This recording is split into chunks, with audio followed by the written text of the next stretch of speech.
Hello fooders, in today's video we'll be making kuli and groundnut oil from scratch. Kuli is simply groundnut cake and all you need is some peanuts. So I'm going to start by salting my nut to remove all the dirt, the shell and every other thing, and then next I will proceed with toasting my peanuts. Toasting is done on low medium heat. In fact, you should toast your peanuts on low heat. We are going to toast for some minutes, let's say 15 to 20 minutes. Remember, on very low heat until you're able to remove the peel from the nut without any hassle or stress. So after that, I'm going to blend, or you can take it to your local grinder and then blend everything until it is smooth with some dried ginger and dried chili pepper. This is of course if you want the spicy version, and even if you don't like the spicy version you can add just a little bit, but this is highly recommended. Of course, to make it very smooth you need a strong blender. That is why I'm using my Vitamix for this. So make sure you use a strong blender because you want this very smooth and not rough. And if you don't have a strong blender, just go to your local grinder and get it smooth and done. So next thing I'm going to do is I'm going to pour it into this large pot and then I will keep stirring.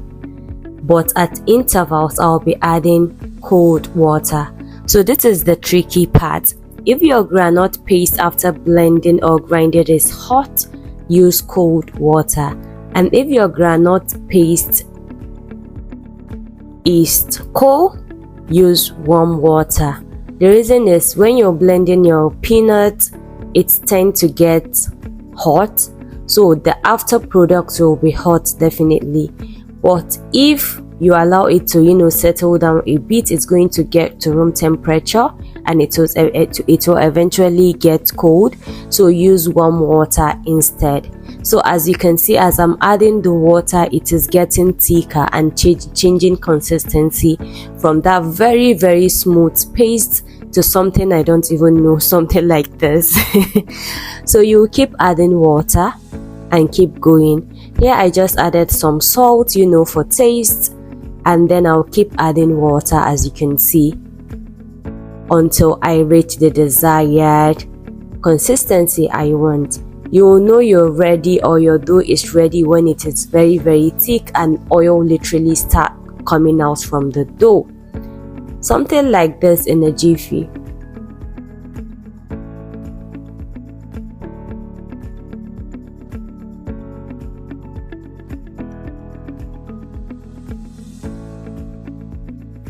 Notice the oil has started coming out from the dough, so I'll still add more water and keep stirring until I have more oil and until this dough comes together to form like a ball or something like that. The dough has to come together. That's when you know your dough is ready.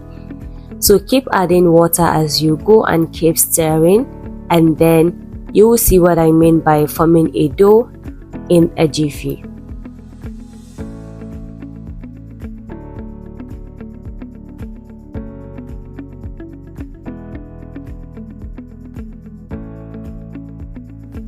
This is what I mean by forming a dough. As you can see, the oil has really come out and the dough, it is sticky. In fact, it is very hard at this junction to knead or anything, but just keep going until you're satisfied with what you have. At this junction my dough is almost ready, but I'll keep on going until it forms a ball and it is ready to use. Look at all that oil I got. So at this junction I'm going to remove the oil from the dough and then I'll show you what I do next. Keep watching.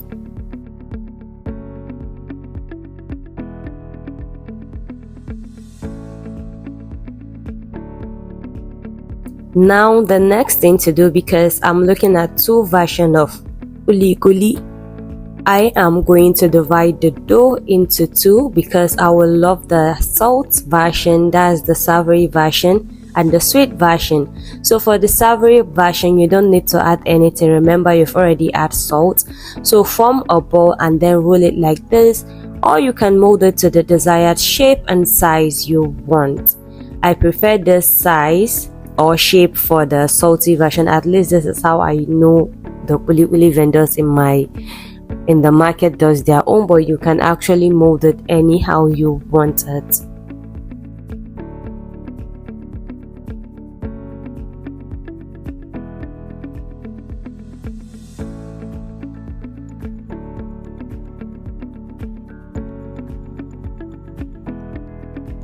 And now for the sweet version, we're going to add some maize flour, just a bit, and then sugar. The reason for this maize flour is if you want it to have this biscuit-like texture, this is what they actually add to achieve that. And trust me, it makes the difference, because I've tried the one without the maize flour and I've tried the one with maize flour, and trust me, I will choose this one over and over again. So as you add your maize flour and sugar, you're going to keep kneading until it comes together and then mold into the desired desired shape and size. For this particular version, I just love to make it flat. Just form a round ball and then make it flat, and you're ready to go.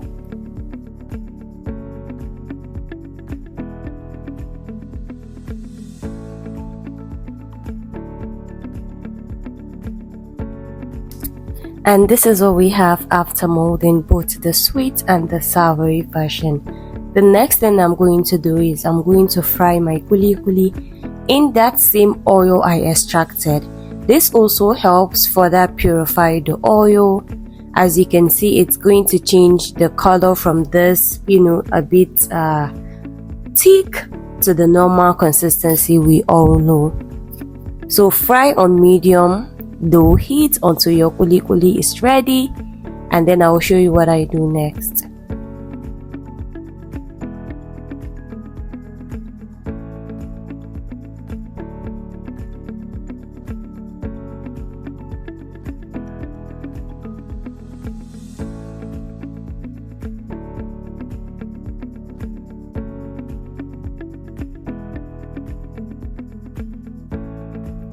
Now you can tell there's a big difference between the first oil I show you and this one that has been purified.